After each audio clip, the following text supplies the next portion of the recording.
Yeah, my name is Rupinder, and today is June 10th,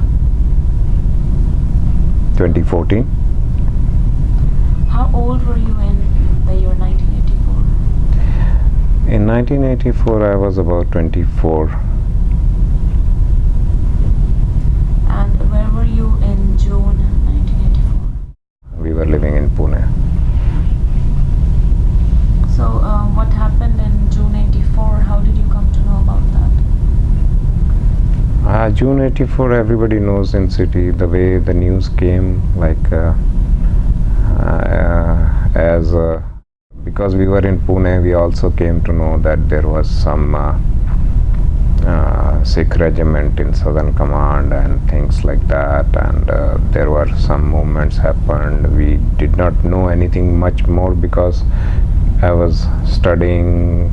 part-time, doing MBA, part-time working, and busy in my own life, and had no such connection. But then just as the local news or rumors, when we go to Gurdwara, people were talking, and we came to know that there are things happening. Harmandir Sahib attack, Blue Star, and all those names came up. Yes.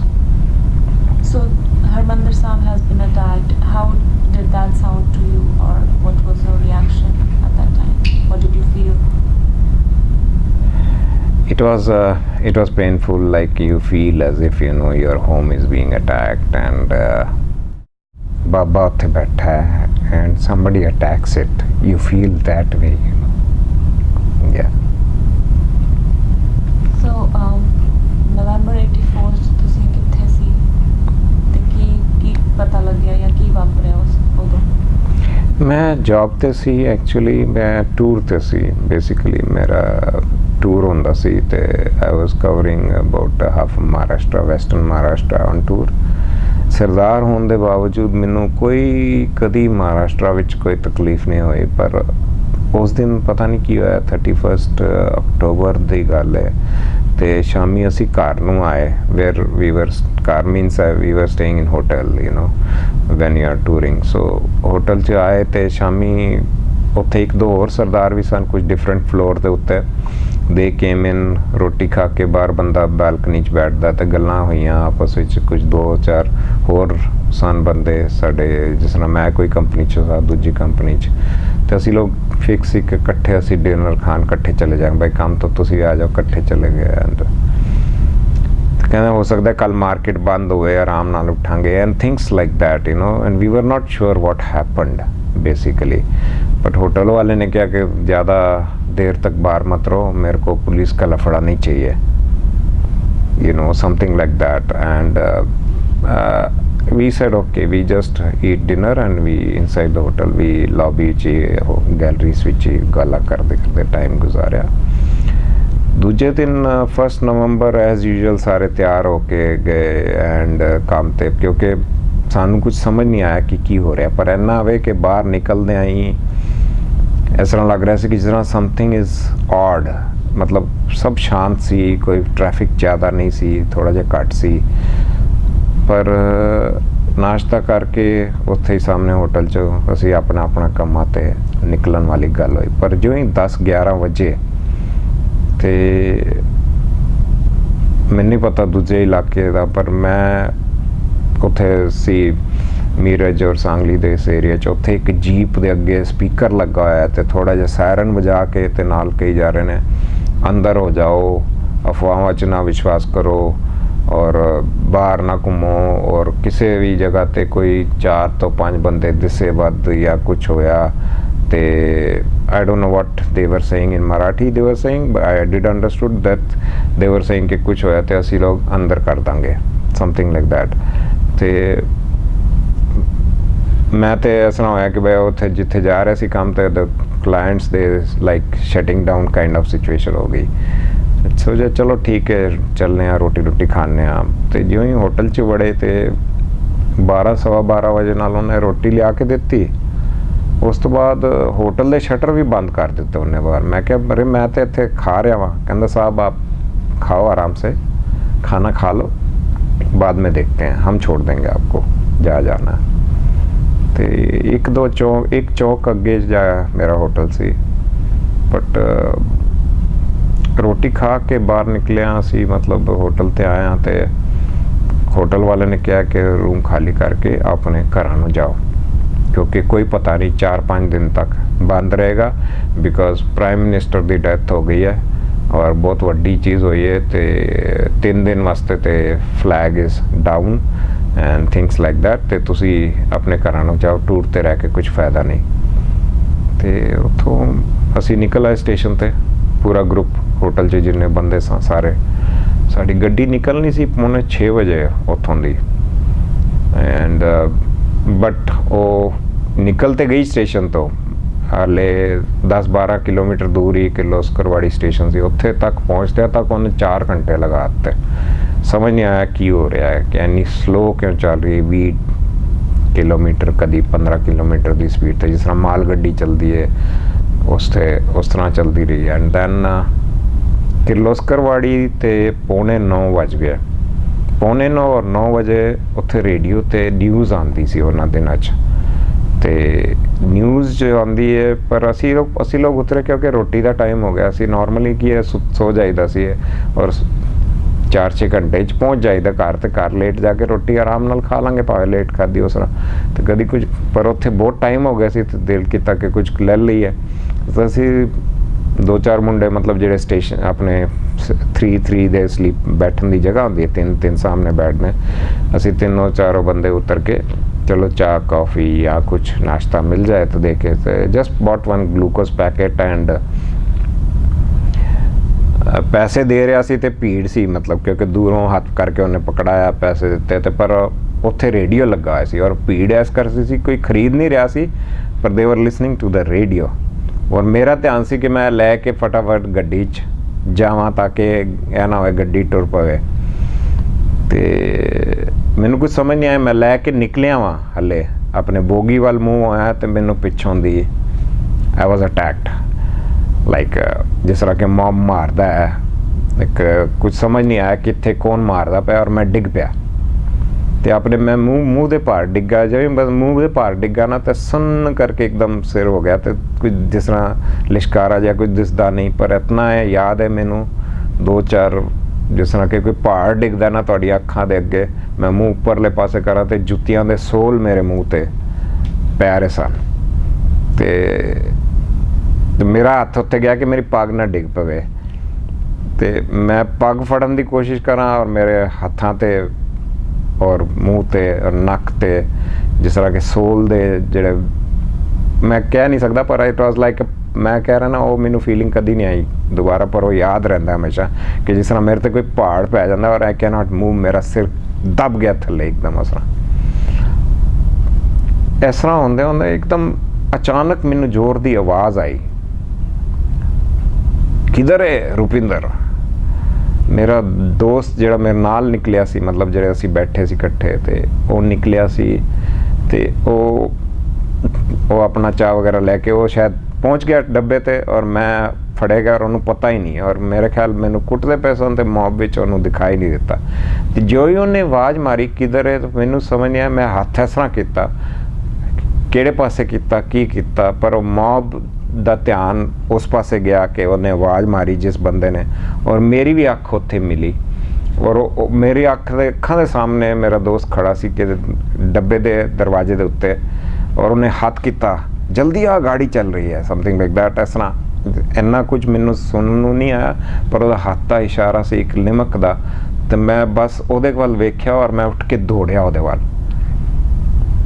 ਔਰ ਰੱਬ ਦਾ ਭਾਣਾ ਕਹਿ ਲਓ, ਕੀ ਕਹਿ ਲਓ, ਸਾਰਿਆਂ ਨੂੰ ਉੱਧਰ ਦੇਖਿਆ ਔਰ ਰੁਕ ਗਿਆ, ਔਰ ਮੈਂ ਉੱਥੇ ਦੇਖਿਆ, ਔਰ ਮੈਨੂੰ ਉਹਨੇ ਬਾਂਹ ਫੜ ਕੇ ਅੰਦਰ ਕਰ ਲਿਆ, ਔਰ ਗੱਡੀ ਚੱਲ ਪਈ। ਜਿਵੇਂ ਗੱਡੀ ਚਲੇਗੀ ਤੇ ਫਿਰ ਅੰਦਰ ਵੜ ਕੇ ਉਹਨੇ ਕਿਹਾ ਕਿ ਰੁਪਿੰਦਰ, ਮੈਂ ਗੁਜਰਾਤੀ ਹਾਂ, ਸਾਡੇ ਨਾਲ ਇਹ ਚੀਜ਼ ਹੋ ਚੁੱਕੀ ਹੈ ਮਹਾਤਮਾ ਗਾਂਧੀ ਵੇਲੇ, ਔਰ ਮੈਂ ਇਹ ਚੀਜ਼ ਸਮਝਣਾ ਵਾ, ਤੈਨੂੰ ਮੈਂ ਬਾਅਦ 'ਚ ਡਿਟੇਲ ਦੱਸਾਂਗਾ, ਤੂੰ ਅੰਦਰ ਚਲਾ ਜਾ। ਉਹ ਮੈਂ ਉੱਪਰ ਬੈਗਸ ਰੱਖੇ ਨੇ ਸਾਡੇ, ਉਹਦੇ ਪਿੱਛੇ ਉੱਪਰ ਸਲੀਪਰ ਤੇ ਵੜ ਕੇ ਲੇਟ ਜਾ, ਔਰ ਉਹ 2 ਟਾਇਰ ਡੱਬਾ ਸੀ, ਵਿਚਕਾਰਲਾ ਕੁਛ ਨਹੀਂ ਹੁੰਦਾ ਸੀ, ਥੱਲੇ ਬੈਠਣ ਦਾ ਔਰ ਉੱਪਰ ਇੱਕ ਬਰਥ ਹੁੰਦਾ ਸੀ, ਤੇ ਉਹਦੇ 'ਚ ਮਤਲਬ 3 ਟਾਇਰ ਵਿੱਚ ਨਾਰਮਲੀ ਸੈਂਟਰ ਬਰਥ ਹੁੰਦਾ ਉੱਪਰ ਸੀ, ਤੇ ਉੱਥੇ ਮੈਂ ਪਿੱਛੇ ਵੜ ਕੇ ਲੇਟ ਗਿਆ। ਪਰ ਹੁਣ ਮੈਂ ਮੇਰੇ ਦਿਲ 'ਚ ਆਵੇ ਮੈਂ ਪੁੱਛਾਂ ਕੀ, ਪਰ ਕੀ ਹੁੰਦਾ ਕਿ ਨਹੀਂ। ਕਹਿੰਦਾ ਤੂੰ ਚੁੱਪਚਾਪ ਨਾ ਮੇਰੇ ਨਾਲ ਗੱਲ ਕਰੇਗਾ ਕੁਛ ਹੈ, ਮੈਂ ਪੂਨਾ ਆਏਗਾ ਮੈਂ ਤੈਨੂੰ ਦੱਸ ਦਾਂਗਾ, ਤੂੰ ਬਸ ਉੱਥੇ ਉੱਪਰ ਚੁੱਪਚਾਪ ਰਹਿ। ਔਰ ਗੱਡੀ ਹੌਲੀ ਹੌਲੀ ਕਰਦੀ ਹੋਈ ਪੂਨੇ ਘੱਟ ਤੋਂ ਘੱਟ ਪਹੁੰਚਦਿਆਂ ਮਤਲਬ ਪੋ ਫੁੱਟ ਗਈ ਕਹਿ ਲਓ। ਸਵੇਰ ਦੇ 4 ਸਵਾ 4 ਵੱਜ ਗਏ, ਦਿਨ ਚੜ੍ਹਦਾ ਜਿਸ ਤਰ੍ਹਾਂ ਅੰਮ੍ਰਿਤ ਵੇਲਾ ਉਸ ਤਰ੍ਹਾਂ ਹੋ ਗਿਆ। ਬਟ ਵਿਚ ਇਜ਼ ਨੈਵਰ, ਹਮੇਸ਼ਾ ਅਸੀਂ ਲੋਕ ਰਾਤੀ ਲੇਟ ਜਾ ਕੇ ਘਰ ਜਾ ਕੇ ਰੋਟੀ ਖਾਈਦੀ ਸੀ। ਇੰਨਾ ਟਾਈਮ ਲੱਗ ਗਿਆ ਉਹਨੂੰ। ਸਟੇਸ਼ਨ ਤੇ ਉਤਰਿਆ ਤੇ ਬਾਹਰ ਜਾਣ ਲੱਗਿਆ ਤੇ ਉਹੀ ਮੁੰਡੇ ਨੇ ਕਿਹਾ ਮੈਨੂੰ ਕਿ ਬਈ ਮੈਂ ਦੂਜੇ ਪਾਸੇ ਜਾਣਾ, ਤੂੰ ਦੂਜੇ ਪਾਸੇ ਜਾਣਾ ਤੇ ਇੱਕ ਕੰਮ ਕਰ, ਤੂੰ ਆਪਣਾ ਰਿਕਸ਼ਾ ਆਪ ਲੈ ਲੈ, ਮੈਨੂੰ ਨਾ ਪੁੱਛ ਕਿ ਮੈਂ ਤੇਰੇ ਨਾਲ ਕਿਉਂ ਨਹੀਂ ਜਾ ਰਿਹਾ, ਪਰ ਮੈਂ ਚਾਹਾਂਗਾ ਕਿ ਤੂੰ ਸਟੇਸ਼ਨ 'ਚ ਵਾਪਸ ਚਲਾ ਜਾ ਔਰ ਫੋਨ ਕਰ, ਸੇਫਟੀ ਦੇ ਹਿਸਾਬ ਨਾਲ ਜਾ, ਨਾ ਨਿਕਲ ਬਾਹਰ।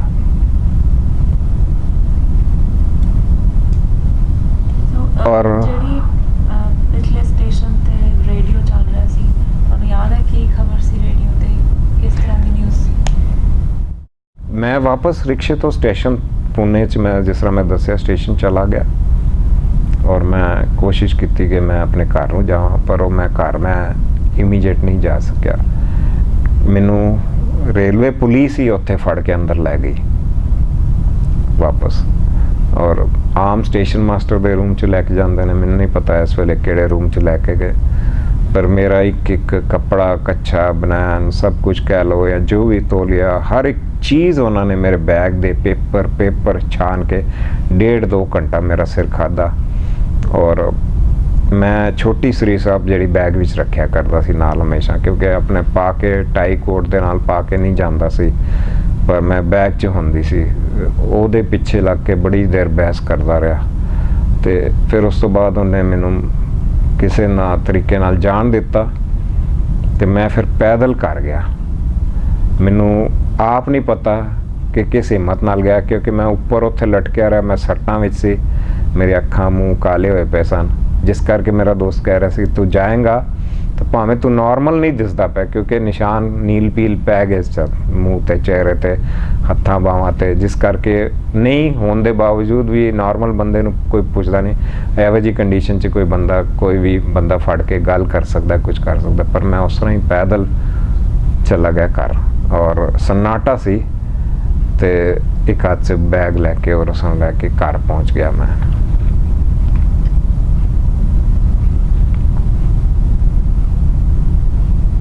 ਤੁਹਾਡੇ ਪਰਿਵਾਰ 'ਚ ਜਾਂ ਕੋਈ ਦੋਸਤ ਮਿੱਤਰ ਜਿਹਨੂੰ ਜਿਹੜਾ ਜਿਹਦੇ ਤੇ ਅਟੈਕ ਹੋਇਆ ਜਾਂ ਵਾਇਲੈਂਸ ਦਾ ਸ਼ਿਕਾਰ ਹੋਇਆ ਕੋਈ ਸੀ? ਇਸ ਤਰ੍ਹਾਂ ਤਾਂ ਨਹੀਂ, ਮੈਂ ਘਰ ਗਿਆ ਤੇ ਡੈਡੀ ਜੀ ਘਰ ਨਹੀਂ ਸਨ, ਕਿਉਂਕਿ ਉਹ ਡਿਊਟੀ ਤੇ ਸਨ ਤੇ ਉਹ ਆਏ ਨਹੀਂ 4-5 ਦਿਨ ਘਰ, ਔਰ ਮੈਂ ਵੀ ਕੰਮ ਤੇ ਨਹੀਂ ਗਿਆ 4-5 ਦਿਨ ਜੋ ਵੀ ਹੋਇਆ। ਪਰ ਇਤਨਾ ਹੈ ਕਿ ਪਤਾ ਲੱਗਾ ਕਿ ਡੈਡੀ ਜੀ ਨੂੰ ਵੀ ਮਤਲਬ ਆਪਣੇ ਜਿੱਥੇ ਉਹ ਕੰਮ ਕਰਦੇ ਸਨ ਉੱਥੇ ਉਹਨਾਂ ਦਾ ਕੋਈ ਰਨਿੰਗ ਰੂਮ, ਸਟੇਇੰਗ ਰੂਮ ਹੁੰਦਾ, ਉੱਥੇ ਹੀ ਉਹ ਰਹੇ ਔਰ ਉਹਨਾਂ ਨੂੰ ਉੱਥੇ ਹੀ ਰੱਖਿਆ ਉਹਨਾਂ ਨੇ। ਪਰ 5ਵੇਂ ਦਿਨ ਉਹਨਾਂ ਨੇ ਮਤਲਬ ਜਦੋਂ ਘਰ ਆਏ ਉਦੋਂ ਉਹਨਾਂ ਨੇ ਇਹ ਦੱਸਿਆ ਕਿ ਪਿੱਛੋਂ ਕੋਈ ਪੁਲਿਸ ਵੀ ਆਈ, ਕੁਛ ਆਏ, ਪਰ ਉਹਨਾਂ ਨੇ ਅਫਸਰਾਂ ਨੇ ਉਹਨਾਂ ਨੇ ਦੱਸਿਆ ਕਿ ਪਤਾ ਨਹੀਂ ਕੀ ਇਨਕੁਆਇਰੀ ਕੀਤੀ ਉਹਨਾਂ ਦੀ, ਕਿ ਜੇ ਉਹਨਾਂ ਨੇ ਠੀਕ ਰਿਪੋਰਟ ਨਾ ਦਿੱਤੀ ਹੁੰਦੀ ਜਾਂ ਕੁਝ ਗਲਤ ਕਿਸੇ ਨੇ ਦੇ ਦਿੱਤੀ ਹੁੰਦੀ, ਐਕਚੁਅਲੀ ਦਿੱਤੀ, ਜਿਸ ਕਰਕੇ ਉਹ ਬਚ ਗਏ, ਕਿਉਂਕਿ ਹੀ ਵਾਜ਼ ਔਨ ਡਿਊਟੀ। ਉਹਨਾਂ ਨੇ ਮਤਲਬ ਉਹਦਾ ਪੂਰਾ ਰਿਕਾਰਡ ਮੇਰੇ ਡੈਡੀ ਦਾ ਉਹਨਾਂ ਨੇ 3-4 ਦਿਨ ਰਾਈਟ ਫਰੋਮ ਜਨਵਰੀ ਟੂ ਅਕਤੂਬਰ ਚੈੱਕ ਕੀਤਾ, ਕਿੰਨੇ ਵਜੇ ਕੰਮ ਤੇ ਆਉਂਦੇ ਸਨ ਔਰ ਕਿੰਨੇ ਵਜੇ ਘਰ ਜਾਂਦੇ ਸਨ, ਔਰ ਜੋ ਟਾਈਮ ਉਹਨਾਂ ਨੇ ਸਵਾਲ ਕੀਤਾ ਸੀ ਉਸ ਟਾਈਮ ਤੇ ਪਾਇਆ ਗਿਆ ਕਿ ਉਹ ਜੌਬ ਤੇ ਸਨ, ਜਿਸ ਕਰਕੇ ਉਹਨਾਂ ਨੂੰ ਉਹ ਮੇਰੇ ਡੈਡੀ ਦੇ ਅਫਸਰ ਨੇ ਡੈਡੀ ਨੂੰ ਮਿਲਣ ਤੋਂ ਮਨਾ ਕਰ ਦਿੱਤਾ ਕਿ he still on duty, you cannot do anything, because ਮੇਰਾ ਬਿਆਨ ਹੈ ਐਂਡ ਹੀ ਸਾਈਨਡ ਇਟ, ਜੋ ਮੇਰੇ ਡੈਡੀ ਨੂੰ ਉਹਨਾਂ ਨੇ 5 ਦਿਨ ਬਾਅਦ ਦੱਸਿਆ ਔਰ ਡੈਡੀ ਘਰ ਆ ਗਏ। ਤੁਹਾਡੇ ਖਿਆਲ 'ਚ ਜੋ ਤੁਹਾਡੇ ਤੇ ਅਟੈਕ ਹੋਇਆ ਜਾਂ ਜਿਹੜਾ ਵਾਇਲੈਂਸ ਹੋ ਰਿਹਾ ਸੀ, ਤੁਹਾਨੂੰ ਕੀ ਲੱਗਦਾ ਹੈ ਕੌਣ ਉਹਦੇ ਪਿੱਛੇ ਸੀ ਜਾਂ ਕੌਣ ਕਰਾ ਰਿਹਾ ਸੀ? ਆਫਟਰ ਮੈਂ ਵਾਪਸ ਉਸ ਜਗ੍ਹਾ ਤੇ ਟੂਰ ਤੇ ਹਰ ਦੂਜੇ ਹਫਤੇ ਜਾਇਆ ਕਰਦਾ ਸੀ, after 15 days 3rd week 4th week ਜਾਇਆ ਕਰਦਾ ਸੀ। ਐਤਕੀ 2 ਟੂਰ ਮੈਂ ਮਿਸ ਕੀਤੇ and I ਵੈਂਟ on the 3rd month ਤੇ ਜਦੋਂ ਮੈਂ ਗਿਆ ਸੀ ਤੇ ਉੱਥੇ ਇੱਕ ਐਸੋਸੀਏਸ਼ਨ ਸੀ ਜਿਹੜੀ ਮਤਲਬ ਜੋ ਸਾਡੇ ਮਤਲਬ ਜਿਸ ਤਰ੍ਹਾਂ ਦੂਸਰੇ ਰਿਪਰੈਜ਼ੈਂਟੇਟਿਵ ਸੇਲਸ ਦੇ ਮਾਰਕੀਟਿੰਗ ਦੇ ਉਹਨਾਂ ਨੇ ਜਿਸ ਤਰ੍ਹਾਂ ਕਿ ਮੇਰੀ ਕੰਡੋਲੈਂਸ ਮੀਟਿੰਗ ਕਰ ਦਿੱਤੀ ਹੋਈ ਹੈ ਕਿਰਲੋਸਕਰ ਵਾਲੀ 'ਚ ਇਸ ਤਰ੍ਹਾਂ ਪਤਲਾ ਜਿਹਾ ਹੈ ਸਾਈਟ ਦਾ ਇੰਨੇ ਸਰਦਾਰ ਦੀ ਡੈਥ ਹੋ ਗਈ ਇਸ ਤਰ੍ਹਾਂ ਮਾਰਿਆ ਗਿਆ ਕਰਕੇ ਖਬਰ ਸੀ ਪੇਪਰ 'ਚ ਤੇ ਇਸ ਕਰਕੇ ਉਹਨਾਂ ਨੇ ਕੀਤੀ ਬਟ ਮੈਂ ਦੇਖਿਆ ਕਿ ਪਤਾ ਜਦੋਂ ਉਹਨਾਂ ਨੇ ਮੈਨੂੰ ਵੇਖਿਆ ਫਿਰ ਪਤਾ ਚੱਲਿਆ ਕਿ ਉੱਥੇ ਹੀ ਗੱਡੀ 'ਚ ਕੋਈ ਦੂਜੀਆਂ ਬੋਗੀ 'ਚੋਂ ਕੋਈ ਹੋਰ ਸਰਦਾਰ ਸੀ ਉਹ ਵਿਚਾਰਾ ਮਾਰਿਆ ਗਿਆ ਸੀ ਮੇਰੇ ਖਿਆਲ ਨਾਲ ਮੇਰੇ ਕੰਟੈਕਟ ਵਿੱਚ ਤੇ ਉਹੀ ਵਿਕਟਮ ਸੀ ਜੋ ਨੇੜੇ ਸੀ ਬਾਕੀ ਜੋ ਨਿਊਜ਼ ਤੇ ਸੁਣਦੇ ਸੀ ਅਸੀਂ ਲੋਕ ਉਹੀ BBC ਤੇ ਖਾਸ ਆਈ ਸੀ ਨਿਊਜ਼ ਜਿਸ ਤਰ੍ਹਾਂ ਪਲਵਲ ਦੀ ਜੋ ਮੇਰੀ ਵਾਈਫ ਨੇ ਦੱਸੀ ਹੈ ਉਹ ਉਹਨਾਂ ਦਿਨਾਂ ਵਿੱਚ ਹੀ 3rd day it was there on the radio ਕਿ ਗੁੱਡ ਹਾਂ ਐਂਡ ਆਫਟਰ ਦੈਟ ਜੋ ਸਟੇਸ਼ਨ ਤੇ ਜੇਲਮ ਆਉਂਦੀ ਸੀ ਸਾਡੀ ਗੱਡੀ ਪੁਣੇ ਤੋਂ ਜੇਲਮ ਐਕਸਪ੍ਰੈਸ ਚੱਲਦੀ ਸੀ ਜੋ ਜੇਲਮ ਆਉਂਦੀ ਸੀ ਉਹਦੇ 'ਚ ਹਮੇਸ਼ਾ ਬੋਗੀਜ਼ ਵਿੱਚ ਬਲੱਡ ਦੇ ਸਮੈਲ ਆਉਂਦੀ ਸੀ ਈਵਨ ਇਫ ਦੇਰ ਵਾਜ਼ ਨੋ ਸਾਈਨ ਆਫ ਕਿਸੇ ਦੀ ਬੋਡੀ ਜਾਂ ਡੈਥ ਜਾਂ ਕੁਛ ਹੈ ਜੀ ਪਰ it was smelling blood that's what's ਗੁਰਦੁਆਰੇ 'ਚ ਉਹਨਾਂ ਨੇ ਕਿਹਾ ਸੀ ਕਿ ਬਈ ਹਾਂ ਉੱਥੇ ਇਸ ਤਰ੍ਹਾਂ ਜੇ ਤੁਹਾਡੇ ਕਿਸੇ ਬੰਦੇ ਦੀ ਰਿਜ਼ਰਵੇਸ਼ਨ ਹੈ ਜਾਂ returning on those days find out and ਪਤਾ ਕਰੋ ਕੌਣ ਸੀ ਜਿਨ੍ਹਾਂ ਨੇ ਤੁਹਾਡੇ ਤੇ ਅਟੈਕ ਕੀਤਾ ਸਟੇਸ਼ਨ ਤੇ do you think that was a mob or ਉਕਸਾਏ ਹੋਏ ਆਮ ਲੋਕ ਸੀ ਐਸਾ ਪਤਾ ਨਹੀਂ ਲੱਗਾ ਮਾਈ ਫੀਲਿੰਗ ਵਾਸ ਕਿ ਉਹਨਾਂ ਨੇ ਪੱਗ ਵੇਖ ਕੇ ਬਸ ਇਹ ਪੱਗ ਨੂੰ ਖਤਮ ਕਰਨਾ ਹੈ ਪੱਗ ਵਾਲੇ ਨੂੰ ਖਤਮ ਕਰਨਾ ਹੈ ਇਹ ਪੱਗ ਵਾਲਾ ਸਾਡਾ ਦੁਸ਼ਮਣ ਹੈ ਜਾਂ ਜਿਸ ਤਰ੍ਹਾਂ ਕੋਈ ਮਤਲਬ ਆਪਣੇ ਅੰਦਰੋਂ ਅੱਗ ਕੱਢਦਾ ਪਿਆ ਹੈ and I don't know what they have been told what happened but they were trying otherwise I didn't know who they are ਮੈਨੂੰ ਨਹੀਂ ਪਤਾ ਸੀ ਕੌਣ ਹੈ ਨਾ ਉਹ ਮੈਨੂੰ ਜਾਣਦੇ ਨੇ ਨਾ ਨਾਲ they were incited and they were having a big rage in them you know ਜਿਸ ਤਰ੍ਹਾਂ ਕਿ ਅੱਖਾਂ ਦਿਖਾ ਰਹੀਆਂ ਸਨ ਕਿ ਭਾਈ ਖਤਮ ਚੂਸ ਦੇਣਾ ਇਹਨੂੰ ਔਰ ਉਹ ਪੱਗ ਦੇਖ ਕੇ ਹੀ ਜਿਸ ਤਰ੍ਹਾਂ ਕਿ ਜੋ ਨਾਰਮਲੀ ਬੰਦਾ ਹੁੰਦਾ ਕਿ ਅਟਰੈਕਟ ਹੁੰਦਾ ਹੈ ਨਾ ਜਿਸ ਤਰ੍ਹਾਂ ਕੋਈ ਚੀਜ਼ ਉਸ ਤਰ੍ਹਾਂ ਪੱਗ ਦੇਖ ਕੇ ਚਾਰੋਂ ਪਾਸੇ ਜਿਸ ਤਰ੍ਹਾਂ ਮੇਰੇ ਤੇ ਟੁੱਟ ਪਏ ਔਰ ਮੇਰੇ ਦੋਸਤ ਨੂੰ ਦਿਖਾਈ ਨਹੀਂ ਦਿੱਤਾ ਮੈਂ ਕਿੱਥੇ ਵਾਂ ਯੂ نو ਔਰ ਕੁਦਰਤ ਦੀ ਜੋ ਸੀ ਕਿ ਉਹਨੇ ਆਵਾਜ਼ ਮਾਰੀ ਔਰ ਮੈਂ ਨਿਕਲ ਗਿਆ So after this, did you continue living in Pune or you left the city and relocated? You can see from the people's eyes and because I was working in a private industry, no doubt my dad was in the government job, but again, as I said, my dad's record was also checked and he was already promoted at which level. After that, the promotion did not came, you know, and even if he was clear of record, but then things were like that ਜਿਸ ਤਰ੍ਹਾਂ ਕਿ ਬੰਦਾ ਕਹਿੰਦਾ ਕਿ ਇਹਨੂੰ ਜੇ ਮੈਂ promote ਕੀਤਾ ਤੇ I will B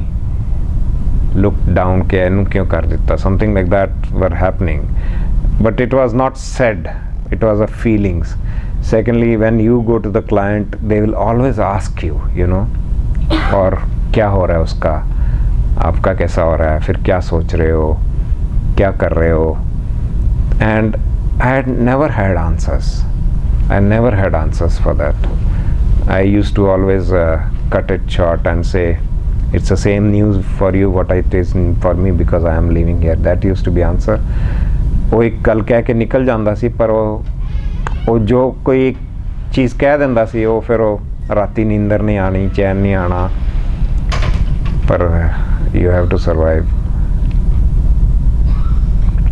Anything you'd like to add about 30 years later, the generation that's trying to understand 84, anything you'd like to say?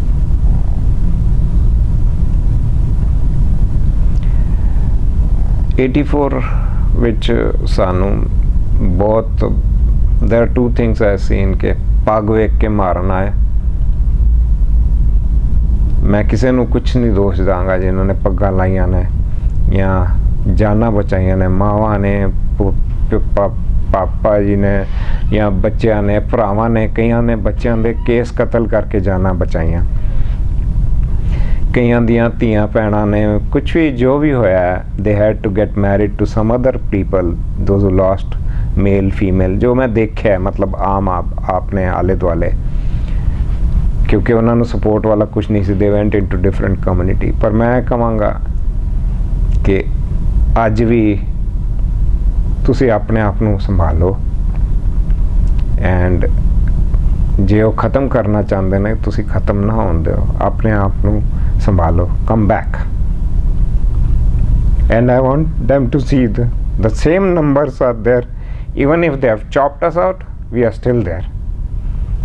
And ਜਿਹੜੇ ਮਾਰਨ ਵਾਲੇ ਨੇ ਉਹਨਾਂ ਦੇ ਕਹਿੰਦੇ ਨੇ ਕਿ ਗਲਤ ਚੀਜ਼ ਜੋ ਹੁੰਦੀ ਹੈ ਨਾ ਉਹ ਆਂਦੀ ਹੈ, ਮਿੱਟੀ ਗੰਦੀ ਹੁੰਦੀ ਹੈ, ਪਰ ਇੱਕ ਦਿਨ ਹਵਾ ਆਏਗੀ, ਉਹ ਸਾਫ਼ ਹੋ ਜਾਏਗੀ, ਉਹ ਤੁਹਾਡਾ ਸੋਨੇ ਦਾ ਲਿਸ਼ਕਾਰਾ ਦਿਸੇਗਾ। So shine out, you may have to work hard the way our parents and sisters worked। Pakistan ਤੋਂ ਬਾਅਦ we came as zero, ਨੌਕਰੀਆਂ ਕਰ ਕਰਕੇ ਰਗੜ ਕੇ ਉੱਪਰ ਆਇਆ, ਔਰ ਉਹ ਚਮਕ ਦਿਸੀ ਉਹ ਉਹਨਾਂ ਨੂੰ ਬਰਦਾਸ਼ਤ ਨਹੀਂ ਹੋਈ। ਤੁਸੀਂ ਫਿਰ ਉਸੇ ਕੌਮ ਦੇ ਬੱਚੇ ਹੋ, ਤੁਸੀਂ ਆਓ ਚਮਕੋ। You may have to work 1.5 times more than others, but nobody can stop you. Nobody can stop you.